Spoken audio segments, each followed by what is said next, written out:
కూటమి ఉంది. ఆయన గనక కోపం వస్తే ఈ కూటమి పడిపోయింది, అధికారంలో రావచ్చు, మళ్ళీ మేమే వస్తాం అని చెప్పేసి ఆ భ్రమలో, ఆ ట్రాన్స్లో, ఆ ఇల్యూజన్లో వైసీపీ నాయకులు ఉన్నారు. అది వాళ్ళ ఆశలు, మీరు అన్నట్టు వాళ్ళ ఆశలు అడే ఆశలే. ఆ కలయిక చూస్తే మొన్న జరిగిన విజయవాడలో జరిగిన ఆ మీటింగ్ చూస్తే నభూతో నా భవిష్యత్ అన్నట్టుగా ఏదో ఒక కుటుంబ ఫంక్షన్లా జరిగింది.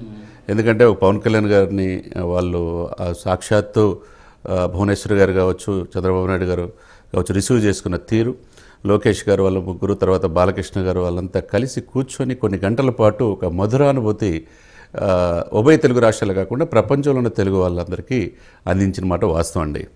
ఇకపోతే తలసేమియా ఆ వ్యాధి అనేది ఆ జన్యుపరమైన వ్యాధి.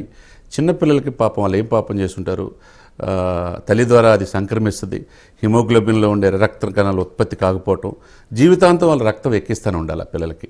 అంటే రాజుగారు అంటే సబ్జెక్ట్ కూడా తెలుసుకోవాలి కాబట్టి, తలసేమియా అంటే చాలామంది తెలియదు కాబట్టి చెప్తున్నా. దాదాపు ప్రపంచవ్యాప్తంగా 4.5 కోట్ల మంది వ్యాధిగ్రస్తులు ఉంటే ఒక భారతదేశంలో 3.5 కోట్ల మంది వ్యాధికి బారిన పడ్డారు. దానికి ఉభయ తెలుగు రాష్ట్రాలు ఎన్టీఆర్ ట్రస్ట్ ద్వారా కొన్ని సంవత్సరాలు, దశాబ్దాల తరబడి వాళ్ళు చేస్తున్నారు. దాంట్లో ఫండ్ మొబిలైజ్ కార్యక్రమంలో ఈ ప్రోగ్రాం పెట్టారు. సరే, మీరు అన్నట్టుగా ఆయన వంతు ఎక్కడ కూడా ఉదార స్వభావం, మొదటి నుంచి కూడా దానం చేసే ఆ గుణం అనేది ఆయనకి మెగా ఫ్యామిలీకి ఉంది, ముఖ్యంగా పవన్ కళ్యాణ్ గారికి. ఆయన 50 లక్షల రూపాయలు ఇచ్చారు, ఒక మంచి కార్యక్రమానికి నాంది పలికారు. ఇక్కడ ఏంటంటే ఒకటి మనం ఆలోచించాల్సింది ఏంటంటే, సంక్షేమం మాటన అభివృద్ధిని మరిచారు అనే ఉద్దేశంతో 151 సీట్ల నుంచి 11 సీట్లకి వైసీపీని పరిమితం చేశారు. పరిమితం చేసినప్పుడు క్షేత్రస్థాయిలో వెళ్ళి మాట్లాడుకోవాలి. ప్రజలకు దూరం అయ్యామని, ప్రజల సంక్షేమ పథకాలు ఇంత ఇచ్చినా ఎందుకు మనలో ఓటేయలేదని ప్రజల దగ్గరికి వెళ్ళి అడగాలి, రియలైజేషన్ కావాలి. మళ్ళీ అవకాశం ఉంటే, వయసు 5 పదుల వయసులో ఉన్నారు కాబట్టి జగన్మోహన్ రెడ్డి గారు ఫ్యూచర్లో మళ్ళా ముఖ్యమంత్రి అవకాశం ఉంటే ప్రజలే ఇవ్వాలి, అది ప్రజల చేతిలో ఉంటుంది. కాబట్టి ప్రజలనే దోషులుగా ఇచ్చేస్తా, మాకు 40% ఓటు బ్యాంక్ ఉంది, ఇంకా మిమ్మల్ని కొద్ది స్థాయిలో పవన్ కళ్యాణ్ గారు లేకపోతే మీకు లేదని చెప్పేసి అంటున్నారు. సరే, అదే పవన్ కళ్యాణ్ వైసీపీ నాయకులు ఏమంటారు, 7 రోజుల నుంచి ఫోన్ ఎత్తట్లేదు అంటున్నారు కదా. మరి కేతిరెడ్డి గారు లాంటి వాళ్ళు కావచ్చు, లేకపోతే అమర్నాథ్ గారు కావచ్చు, చాలామంది వైసీపీ నాయకులు వదిలిపెట్టి వెళ్ళిపోయే వాళ్ళంతా ఏమంటున్నారు, మేము అనవసరంగా ప్యాకేజ్ స్టార్, మ్యారేజ్ స్టార్ అని వ్యక్తిగతంగా విమర్శించాము, అది తప్పే. మా నాయకుడు చెప్పినా మేము చెప్పినా అది తప్పు వల్ల ఈరోజు ఆ అనుభవం అనుభవిస్తున్నామని చెప్పంటున్నారు. ఇకపోతే అదొకటైతే, ఇదే కాకుండా ఆయన పవన్ కళ్యాణ్ గారు ఏంటంటే ఏ రోజు కూడా బ్యాలెన్స్ తప్పలా. వైసీపీ నాయకులు వ్యక్తిగతంగా మెగా ఫ్యామిలీ కావచ్చు, వాళ్ళ తల్లిని కావచ్చు, ఆయన్ని కావచ్చు, ఆయన ఫ్యామిలీని కావచ్చు, పిల్లల్ని కావచ్చు, అనేక రకాలుగా విమర్శించిన వాళ్ళంతా ఆయన్ని అసెంబ్లీ గేటు కూడా దాటనివని చెప్పిన వాళ్ళంతా వాళ్ళ ఇంటి గేటుకే దాటలేకపోతున్నారు. కొంతమంది అయితే రాష్ట్ర సరిహద్దు, దేశ సరిహద్దు దాటి వెళ్తున్నారు, సుప్రీంకోర్టులకు వెళ్తున్నారు, బెయిల్ తెచ్చుకుంటున్నారు. ఓకే, ఏదైనా కానీ చెప్పి అతను జగన్ నిన్ను గద్దె దించకపోతే నా పేరు పవన్ కళ్యాణ్ కాదు, నా పార్టీ జనసేన కాదు అన్నాడు, చెప్పి చేశాడు. 9 జిల్లాలకు 0కే పరిమితం చేశాడు. ఇవన్నీ ఒక ఎత్తు అయితే, పవన్ కళ్యాణ్ గారు ఉన్నంతకాలం మేము అధికారంలో రాము అనేది వైసీపీకి దృఢంగా నిశ్చయించుకుంది. కాబట్టి పవన్ కళ్యాణ్కి చంద్రబాబు నాయుడు వాళ్ళ కలయిక 10 కాలాల పాటు ఉండకూడదు అని చెప్పి వాళ్ళు భావిస్తున్నారు. ఆయనేమో 10 సంవత్సరాలు, మళ్ళీ 15 సంవత్సరాల పాటు ఈ కూటమి ఉంటుంది, చంద్రబాబు నాయుడు గారు సీఎం ఉంటారని పవన్ కళ్యాణ్ గారు ఉన్నారు. ఇకపోతే ఆయన ఎక్కడ ఎమ్మెల్యే కాని వ్యక్తి, దేశ రాజకీయాల్లో అటు మహారాష్ట్ర వెళ్ళినా సక్సెస్ అవుతుంది, ఎక్కడికి వెళ్ళినా ఆయన్ని, మన తమిళనాడు వెళ్ళినా హిందూ సనాతన సాంప్రదాయం, ఆయన ఎత్తుకున్న వ్యూహం రాజుగారు ఎవరికి అంతుపడుతల, ఆయన వ్యూహాలకి చాలా పదును పెడుతున్నాడు. ఆయన స్థాయి మోదీ గారి పక్కనున్నాడు. ఇప్పుడు వీళ్ళంతా అతన్ని ఎంత విమర్శించినారు. ఇప్పుడు ఈరోజు మెగా ఫ్యామిలీ ఆయన ఏదో వారసత్వంగా ఒక మనవడు కావాలని కోరుకోవడం చిరంజీవి గారు తప్ప, దానికి ఒక శ్యామల అనే ఒక యాంకరు, ఒక ఆర్టిస్టు, ఆమె అధికార ప్రతినిధి అంట, ఆమె విమర్శించే తీరు చూస్తే ఆ స్థాయి చిరంజీవి గారిని విమర్శించే స్థాయి ఉన్నదా?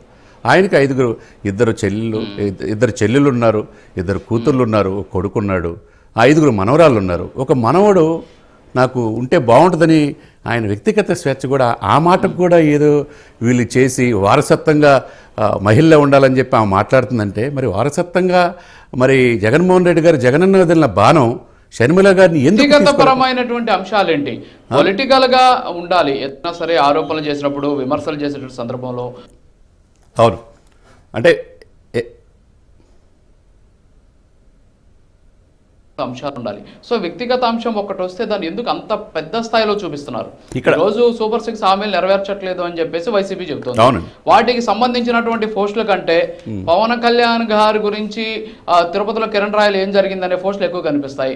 మీరు చెప్పినట్టు చిరంజీవి గారు మాట్లాడినటువంటి మాటలు ఎక్కువ కనిపిస్తాయి. చంద్రబాబు అలాగే పవన్ కళ్యాణ్ మధ్య గ్యాప్ వచ్చింది అనేటువంటి పోస్టులు ఎక్కువ కనిపిస్తాయి.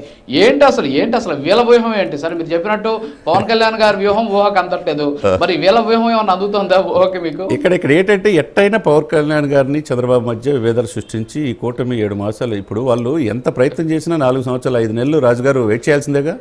ఇప్పుడు ఏమైనా అవకాశం ఉందా? అది అవును లేదు కదా. ఇక్కడ ఏంటంటే ఇక్కడ ఎక్కడో కిరణ్ రాయల్ గారి ఇన్సిడెంటో ఎక్కడో ఇది జరిగితే సరే అట్లాంటి ఇన్సిడెంట్స్ ఎన్ని జరిగినాయి సార్? గవర్నమెంట్లో మాధవ్ కాడి నుంచి ఢిల్లీ పార్లమెంట్ వేదిక కాడి నుంచి విశాఖపట్నంలో అవంతి శ్రీనివాస్ కావచ్చు, లేకపోతే ఆదిమూలం నుంచి అక్కడి నుంచి ఇక్కడ టీడీపీలోకి వచ్చాడు అనుకోండి. ఇట్లాంటివి చూస్తుంటే ఎన్ని సంఘటనలు. ఒక ఎమ్మెల్సీ ఒక దళితులు డోర్ డెలివరీ చేస్తే అడిగిన వాళ్ళు లేరు. ఒక 14 సంవత్సరాల కుర్రాన్ని తన అక్కని వేధించొద్దని చెప్పి వైసీపీ నాయకులు గడ్డిలో పెట్టి దహనం చేస్తే అడిగేవాళ్ళు లేరు. ఇవన్నీ మర్చిపోయి వీళ్ళే శాంతి ఆంధ్రప్రదేశ్లో కావాలని కోరుకుంటున్నట్టుగా ఈరోజు ఏదో అయిపోయిందన్నట్టుగా వ్యవహరించే తీరు ఎలా ఉందంటే, మీరు 5 సంవత్సరాలు ఏం చేశారు? పోలవరం పూర్తి చేశారా? 3 రాజధానులు ఎక్కడైనా పూర్తిగా ఒక 3 రాజులు అన్నారు, ఏది కూడా పూర్తి కాలేదు. లేకపోతే జాబ్ క్యాలెండర్ లేదు, రోడ్లు అస్తవ్యస్తం అయిపోయినాయి, వ్యవస్థలన్నీ నిర్వీర్యం అయిపోయిందనే కదా వలసలు వెళ్ళిపోయారు. ఉత్తరాంధ్ర కాడి నుంచి చూసుకుంటే, రాయలసీమ చూసుకుంటే ఎందుకు ఆంధ్రప్రదేశ్ ఈ పరిస్థితి వచ్చింది? కాబట్టి ఈ సిచ్యువేషన్స్ కారణం ఎవరు అనేది ఆత్మపరిశీలన చేసుకోవాలి. సరే ఏదైనా కానీ ఇక్కడ వ్యక్తిగత విమర్శల్ని విమర్శిస్తే పవన్ కళ్యాణ్ గారిని ఏమైందో ఇప్పుడు వైసీపీ నాయకులు చూశారు, ప్రపంచం అంతా చూసింది. ఆయన స్థాయి ఎక్కడుందో దేశ రాజకీయాలు అనేది అందరికీ తెలిసిన అంశమే.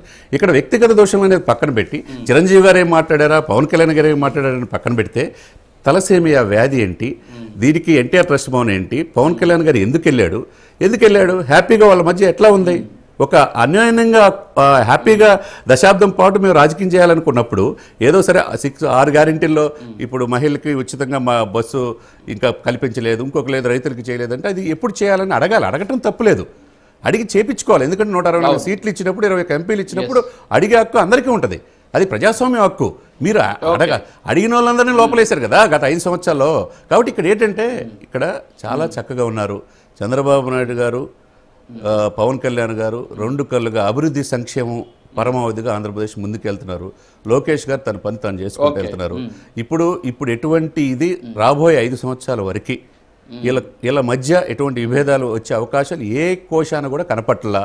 అధికార వ్యామోహం నాకు ముఖ్యమంత్రి కావాలని పవన్ కళ్యాణ్ గారు ఏం కోరుకోవట్లా. చంద్రబాబు నాయుడు అనుభవం కావాలి రాష్ట్రానికి అనుకుంటున్నాడు. కాబట్టి వాళ్ళు వెయిట్ చేయాల్సిందే. కాబట్టి ఏదో చిన్న పని చిరంజీవి గారు ఏదైనా అన్నాడని చెప్పి పవన్ ఏదో అన్నాడని వీళ్ళ మధ్య విభేదాలు వచ్చినాయి. 7 రోజుల నుంచి ఫోన్ మాట్లాడుకోవడం, వాళ్ళ ఇంట్లో వెళ్ళి వాళ్ళ చెవుల దగ్గర ఏం జరుగుతుంది వీళ్ళు చూసారా సార్ విమర్శించే వాళ్ళు. ఆ విమర్శను మారి ఆంధ్రప్రదేశ్ అభివృద్ధికి ఏం చేయాలి అనేది 22 మంది ఎంపీలు ఇస్తే బెడలు వంచుతాం ఎవరు ప్రధానమంత్రి అయినని చెప్పి అన్న మాజీ ముఖ్యమంత్రి జగన్మోహన్ రెడ్డి గారు ఏం చేశారు సార్? ఏం మెడలు ఉంచారు? 5 సంవత్సరాలు ఎందుకు స్పెషల్ స్టేటస్ తీసుకురాలేపారు?